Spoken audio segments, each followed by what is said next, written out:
이번 시간은 동학의 교세 확장에 대해서 이야기를 해봅시다. 개화 정책을 펼치면서 추가 세금이 발생합니다. 새로운 서양식 무기를 사고 여러가지 각종 개화 정책, 우정총국, 전에 시간에 얘기했던 신문도 발행해야 되고 새로운 화폐도 만들어야 되는 다 이게 세금이고 돈입니다. 조선의 재정은 늘 열악했기 때문에 이 개화 정책에는 추가 세금이 필요했습니다.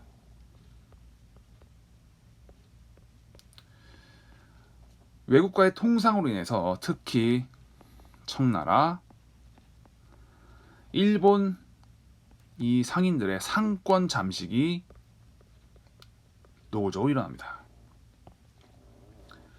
조선의 전통 산업은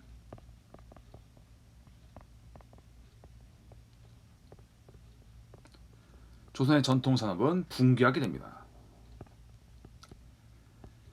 여전히 간의 수공업 형태에 머물렀던 조선의 공업력으로는 공장에서 마구 찍어대는 대량 생산의 서양 물품들을 이겨낼 수는 없었죠. 식량을 무제한으로 유출합니다. 일본에서 혹은 청나라에서 조선의 곡식을 무제한으로 사합니다. 식량은 유출되고 곡식 가격은 오릅니다.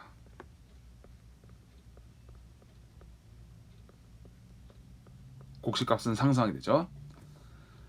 여기에 명성황후 민씨 일족의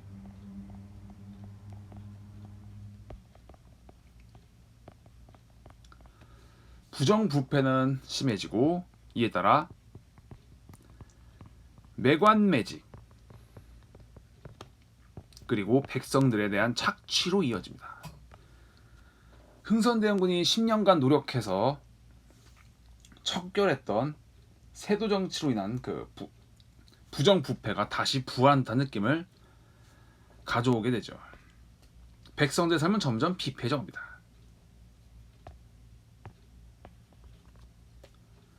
동학은 이러한 가운데서 퍼지게 됩니다. 동학에서 내세웠던 평등,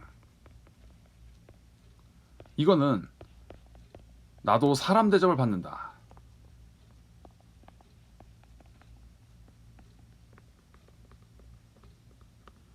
신분의 차별도 없이 남녀의 차별도 없이 사람으로서 존중을 받는다는 것, 이것이 동학의 큰 매력으로 자리 잡으면서 그 동학이 급속도로 퍼지게 됩니다. 그리고 놓치면 안 되는 것이 위생지침입니다. 위생지침. 당시에는 전염병도 굉장히 백성들을 괴롭히는 주된 요인 중 하나였습니다. 이 위생지침을 통해서 전염병 생존자가 증가합니다. 그러면 자연스럽게 전염병에서 살아남기 때문에 동학을 믿으면, 동학도가 되면은 전염병에서 살아남는다는 믿음 때문에 동학이라는 건 급속도로 퍼지게 되며, 자, 그리고 개벽이라는 사상이 있습니다. 선천개벽, 후천개벽 이런 용어들이 있지만, 지금 이렇게 조선이 힘들고 어려운 것은 다 새로운 세상을 위한 하나의 통과 과정이다. 이렇게 되면은 이 힘든 삶의 끝에는 절망이 있는 게 아니라 이제 새로운 세상이 열리는 하나의 과정으로 받아들이면 그래도 지금 이 고난을 견디고 이겨내는 새로운 희망이 생기게 됩니다. 대략 이러한 세 가지 요소 때문에 동학은 널리 퍼지게 됩니다. 동학이 널리 퍼져가는데 이것을 조직적으로 잘 구성해야 되겠죠. 그래서 포접제라는 것을 실시하게 되는데 교주가 있습니다. 그렇다면 교주 밑에는 각각의 지역을 담당한 포들이 있고, 그 다음에 접주가 있습니다. 포 밑에는 접주가 있고요. 그래서 이 포접제라는 조직으로 좀 더 체계적으로 동학이 전국 조직으로 관리가 됩니다. 사실 이 동학이 퍼졌다는 것은 아는 사람들을 끌어들여서 함께 동학 집회에 가고 그 모임에 가는 그러한 형태로서 동학이 퍼지게 됩니다.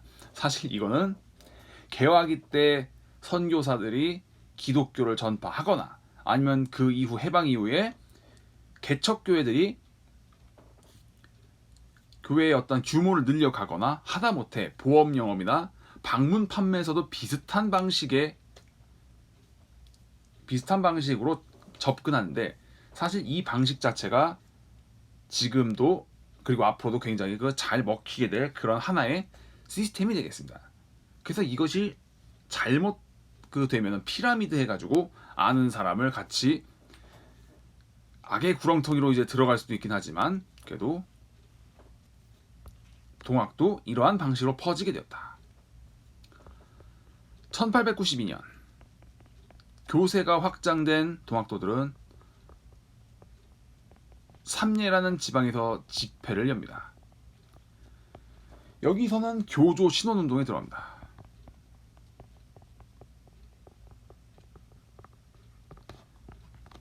교주 최재우는 죄가 없다, 아니면 교주 최재우의 억울한 죽음을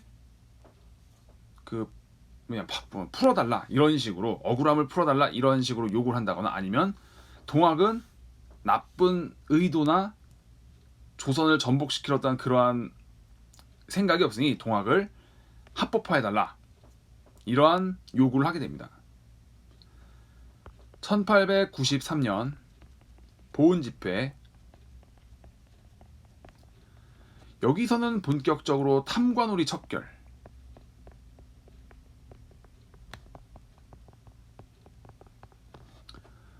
외세 배격, 그러니까 물리치라는 뜻이죠. 탐관오리와 외세를 모두 정리하자는 이러한 정치 개혁운동으로 변모하게 됩니다. 외세배척. 이러한 가운데 드디어 1894년 우리 역사에서 굉장히 중요한 한 해가 밝게 됩니다. 이 시기에 대해서는 좀 더 추후에 설명을 하겠지만, 먼저 전라도 고부라는 지역이 있습니다. 여기에 군수 조병갑이라는 사람이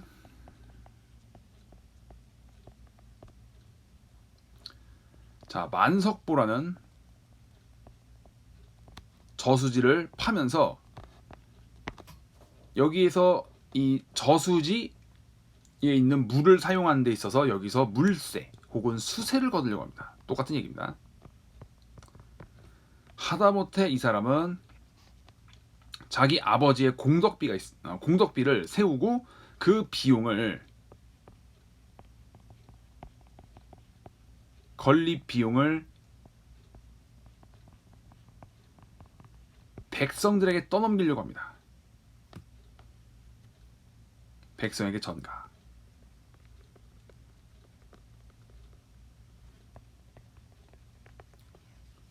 그래서 이러한 말이 안 되는 조병갑의 조치에 점점 백성들은 불만이 쌓여갑니다. 고부군에 있는 주민들이 불만이 쌓여가는데, 그렇다고 해서 함부로 어떤 행동을 하기에 이전에 먼저 마을 원로들, 이 마을 원로들이 조병갑에게 탄원서를 제출합니다. 지금 백성들이 어렵고 힘듭니다. 군수께서는 백성들을 돌보셔야 한 그 관리의 입장으로 이러한 저희들의 탄원을 받아주십시오 하면서 탄원서를 제출하는데, 하지만 조병갑은 이를 이 마을 원로들, 이 어르신들을 매질로 대신 대답을 합니다. 이 마을 원로 중에는 어떤 사람이 있었냐면은 전창익이라는 사람이 있습니다. 이 사람은 혹독한 매질 끝에 결국에는 회복을 못하고 사망을 하게 됐는데, 이 전창익의 아들이 바로 전봉준입니다.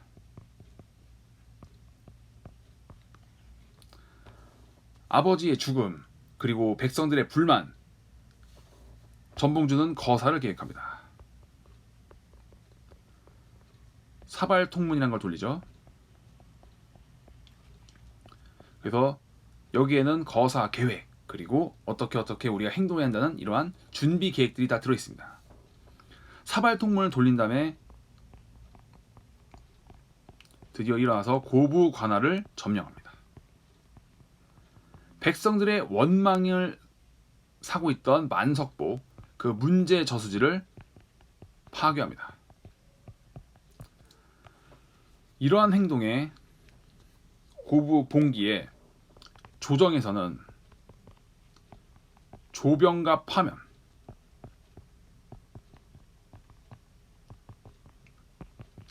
신임 군수를 파견함과 동시에 진상조사를 위해서 안핵사를 파견합니다. 이런 조정의 조치를 받아들여 우선 고부관을 점령하던 농민군들은 자진해상하게 됩니다. 사태는 이렇게 마무리된 듯 했지만 나비 효과란 말 있죠.